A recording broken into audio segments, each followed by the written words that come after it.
तो हेलो दोस्तों, कैसे हैं आप लोग। अगर अभी तक आपने हमको सब्सक्राइब नहीं किया तो सब्सक्राइब कर लेना, लाइक का बटन जरूर दबाना और वीडियो को लेकर आपकी क्या राय रहने वाली है वो कमेंट बॉक्स में जाके जरूर बताना। देखो, जो न्यूजीलैंड के खिलाफ जो वनडे सीरीज़ होने वाली है, जो जिसकी शुरुआत 11 जनवरी से होगी, उसके लिए टीम इंडिया का ऐलान हो चुका है। कप्तान बनाया गया है शुभमन गिल को, तो वाइस कैप्टन जो है श्रेयस अय्यर, उनकी टीम में वापसी होती नजर आ रही है। टीम में चयन किया गया है, लेकिन वो कंफर्म नहीं है कि वो खेलेंगे कि नहीं खेलेंगे, क्योंकि अभी तक बीसीसीआई की ओर से उनको क्लीन चिट नहीं मिला है कि वो खेलेंगे नहीं खेलेंगे। लेकिन उनको वाइस कैप्टन के तौर पर स्क्वाड में शामिल कर दिया गया है।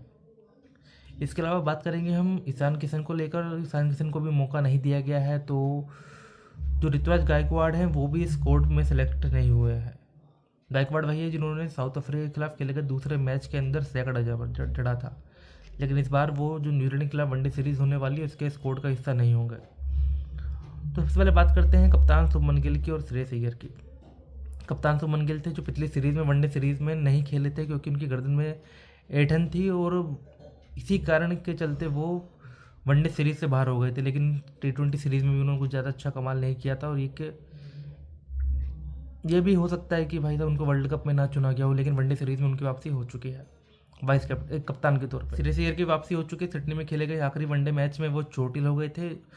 जब वो एलेक्स कैरी का कैच पकड़ रहे थे ना, उस वक्त उनके जब वो ज़मीन पे गिरे तो काफ़ी तेज़ी से उनके यहाँ पे चोट लगी थी। तो यही कारण है कि वो जो साउथ अफ्रीका के खिलाफ वनडे सीरीज़ थी उसका वो स्क्वाड का हिस्सा नहीं थे। लेकिन कमबैक हो चुका है, लेकिन उनके नाम के आगे स्टार लगा हुआ है, यानी जब वो प्रॉपर फिट हो जाएंगे उसी के बाद उनको स्क्वाड में मौका मिलेगा, नहीं तो किसी दूसरे खिलाड़ी को मौका दिया जा सकता है। ऋतुराज गायकवाड़ को भी मौका नहीं दिया गया है। ऋतुराज गायकवाड़ पिछले सीरीज़ के अंदर बंदे ने धमाकेदार पारी खेली थी, खासकर दूसरे मैच में जो कि रायपुर के अंदर खेला गया था। बंदे ने सैकड़ा जमाया, उस परिस्थिति में आके सेंचुरी बनाई थी जिस वक्त भारतीय टीम के जो दूसरे बल्लेबाज थे पिच पे संघर्ष कर रहे थे, लेकिन उनको मौका नहीं दिया गया। ईशान किशन, जिन्होंने घरेलू क्रिकेट में रनों का अंबार लगा दिया गया है था, उनको भी स्क्वाड में मौका नहीं दिया है। बीसीसीआई ने फैसला किया है कि वो फिलहाल ऋषभ पंत के साथ बने रहेंगे और उनको भी आगे मौके देते रहेंगे। हालांकि गौर करने वाली बात यह है कि ऋषभ पंत ने भारतीय टीम के लिए साल 2025 में एक भी मैच नहीं खेला था, और जो चैंपियन ट्रॉफी में उनका कमबैक हुआ था उसमें भी वो पूरे टाइम पे बेंच पे नजर आए थे। चाहे फिर क्या नाम है, चैंपियन ट्रॉफी हो गई, या फिर ऑस्ट्रेलिया की सीरीज हो गई, या फिर साउथ अफ्रीका के खिलाफ जो वनडे सीरीज थी वो हो गई, पूरे टाइम वो बेंच पे ही नजर आए थे। उनको एक भी मैच खेलने का मौका नहीं मिला था, और उम्मीद है कि जो ये न्यूजीलैंड के खिलाफ वनडे सीरीज़ हो रही है इसके अंदर भी वो सिर्फ बेंच पे ही नजर आएंगे। हालांकि मुझे पर्सनली लगता है कि ईशान किशन को कमबैक करना चाहिए था भाई। तो उस बंदे ने आखिरी मैच में सेंचुरी जमाई थी, वो भी खाली 33 बॉलों के अंदर, और जब उनको टीम इंडिया से ड्रॉप किया गया था उसमें भी उनकी परफॉर्मेंस काफ़ी अच्छी थी, लेकिन इसके बाद भी उनको मौका नहीं दिया गया है। बात करते हैं मोहम्मद सिराज की। मोहम्मद सिराज की वापसी हो चुकी है टीम इंडिया के अंदर। पिछली सीरीज़ में उनको ड्रॉप किया गया था, लेकिन इस वाली सीरीज़ में उनको खिलाया गया है। माना जा रहा है कि बुमराह की जगह उनको मौका दिया गया है ताकि टीम में थोड़ा अनुभव आ सके। हालांकि गौर करने वाली बात यह है कि जो साउथ अफ्रीका के खिलाफ वनडे सीरीज़ हुई थी उसके स्क्वाड का हिस्सा भी क्या नाम है बुमराह नहीं थे। बुमराह ने भाई बंदे ने 2023 के बाद से टीम इंडिया के लिए एक भी मैच नहीं खेला है। अब देखते हैं जो वर्ल्ड कप के बाद उनको मौका दिया जाता है इंग्लैंड की सीरीज़ के ऊपर, लेकिन फिलहाल वो स्क्वाड का हिस्सा नहीं है। हार्दिक पांड्या को भी स्क्वाड का हिस्सा नहीं बनाया गया है। बीसीसीआई ने साफ कहा है कि हार्दिक पांड्या को वर्कलोड मैनेजमेंट के तहत आराम दिया गया है। लेकिन गौर करने वाली बात यह है कि हार्दिक पांड्या इस समय जो विजय हजारे ट्रॉफी के अंदर खेल रहे हैं, और आज ही उन्होंने बड़ौदा के लिए खेलते हुए शानदार सैकड़ा जमा था, जिसमें गौर करने वाली बात यह भी है कि भाई बंदे ने एक ही ओवर में 34 रन बटोर दिया था, जिसमें 6 और आखिरी बॉल पे 4 रन। उन पर 6 छक्के मारने का मौका था, लेकिन वो उससे चूक गए हैं। लेकिन अपना शानदार सैकड़ा जमाया और अपनी टीम को उन्होंने 294 रन के आसपास के स्कोर तक पहुंचा दिया था। लेकिन बीसीसीआई कह चुकी है भाई वर्कलोड में, बीसी की जो मेडिकल टीम है उसकी ओर से उनको कहा गया है कि हार्दिक पांड्या पूरे 10 ओवर नहीं डाल पाएंगे, और यही कारण है कि नीतीश कुमार रेड्डी को चुना गया। लेकिन रेड्डी कौन 10 ओवर डाल देता भाई, 2-3-4 यही तो डालता है। हार्दिक पांड्या भी डाल सकते 4 ओवर, तो उन्होंने पिछली जो T20 सीरीज हुई थी इसमें भी डाला था। लेकिन छोड़ो, हो सकता है वर्ल्ड कप को देखकर आराम दिया गया हो उनको। उसके अलावा केएल राहुल की टीम में वापसी हुई। केएल राहुल तो वापसी क्या खेले रहे हैं।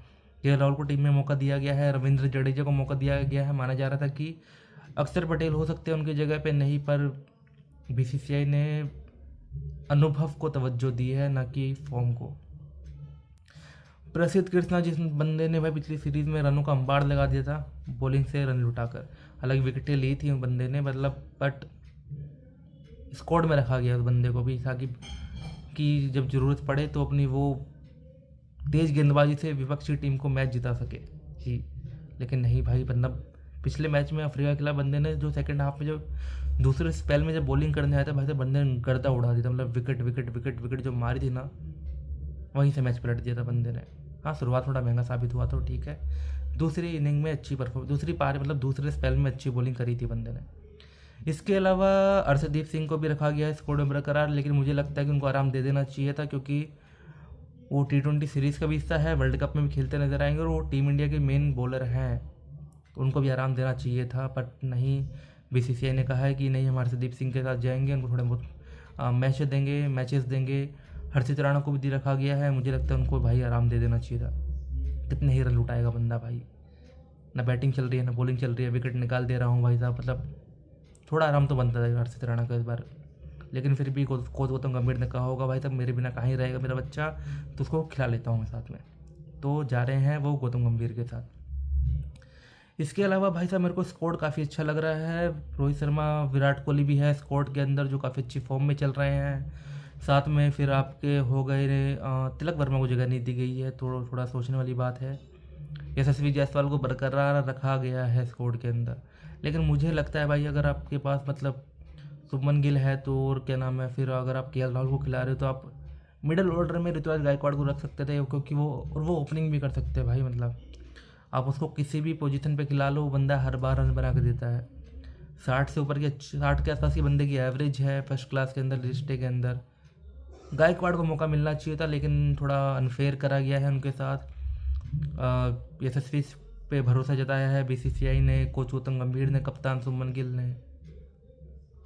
लेट्स सी, देखते क्या होता है आगे कितनी परफॉर्मेंस कर पाते हैं, क्योंकि मुझे पिछली सीरीज़ में सिर्फ 1 सेंचुरी के अलावा कुछ अच्छी परफॉर्मेंस नहीं दी थी इस बंदे ने भाई, मतलब 3 पारियों में कुछ ज़्यादा अच्छी परफॉर्मेंस नहीं थी। 1 सेंचुरी हटा दे तो, और सेंचुरी भी इस वक्त आई थी जब टीम इंडिया चेस कर रही थी, मैच पे ड्यू हो चुका था, लेकिन जब गायकवाड़ ने बैटिंग करी थी तो फर्स्ट इनिंग में सेंचुरी बनाई थी, जब पिच पे ड्यू का नामो निशान नहीं था, पिच अच्छी खासी स्विंग बॉल अच्छी खासी स्विंग कर रही थी, बैटिंग करना काफ़ी हार्ड था उस पिच पे, मतलब वहाँ पे बंदे ने सेंचुरी जमाई तो भी 126 के स्ट्राइक रेट के आसपास से, तो उसको मौका देना चाहिए था। आपको क्या लगता है स्क्वाड के बारे में, आपकी क्या राय है स्क्वाड के बारे में, कमेंट बॉक्स में ज़रूर बताएं, और अगर अभी तक आपने हमको सब्सक्राइब नहीं किया तो सब्सक्राइब करना जरूर करें। धन्यवाद।